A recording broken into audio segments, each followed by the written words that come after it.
ظاهرة موجودة دلوقتي للأسف كتيرة جدا جدا جدا، هو العزوف عن الجواز. يعني الشباب كان زمان يبقى بيستعجل الأيام، امتى هخلص دراسة، هكون نفسي، امتى هيبقى عندي شقة، امتى هقدر أخطب واتجوز، امتى هقدر أعمل عيلة، امتى، علشان كان في إحساس داخلي بالرغبة في شيل المسؤولية. يعني احنا عايزين نشيل مسؤولية، عايزين نصنع حياة. دلوقتي بكل أسف الموضوع ده بدأ يتراجع، اللي هو لا أنا عايز ما اشيلش مسؤولية. يعني قصدي ما بقتش ان انا مش عايز اشيل مسؤوليه، لا ده بيبقى فيه انا عايز ان انا ما اشيلش مسؤوليه. طب ازاي يا عم الحاج؟ طيب إيه؟ لا ما اجوز بنت تكون بتشتغل، تكون عندها هي مصاريفها، تكون راضيه انها تصرف في كل حاجه، تشارك في البيت بغض النظر حتى عن المصاريف. انا مش عايز دوشه، انا مش عايز وجع دماغ، انا مش عايز حد يقول لي العيال راحوا فين وجم منين، مش عايز اوصل حد، مش عايز اروح مدارس، مش عايز افكر في هيتعلموا ازاي وامتى ومع مين، ومش عايز. طيب حضرتك لازمتك ايه؟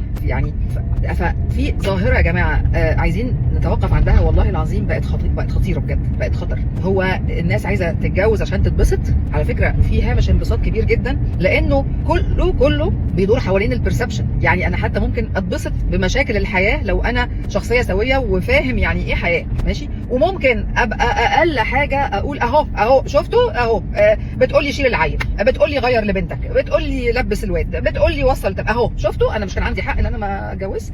الحكايه مش كده، الحكايه انه لازم نسعد بكل حاجه بتحصل علشان ربنا يكرمنا. يعني هو الجواز وتكوين الاسره وصناعه الحياه دي لوحدها متعه، فيها احساس بالانجاز. فاحنا يا جماعه يا شباب، انا بجد انا عايزه الريل ده يبقى تفاعلي. انا عايزه حد يكتب لي انا فعلا بفكر كده، او انا كنت بفكر كده وطلعت غلطان لما اتجوزت لقيت ان الموضوع مش كده، او انه لا هي الموضوع بس لازم يكون في شريكه للحياه كويسه. لان انا حاسه ان في ناس كويسين قوي هنا بنات، وناس كويسين قوي هنا شباب، بس مش لاقيين بعض. ولا رايكم ايه؟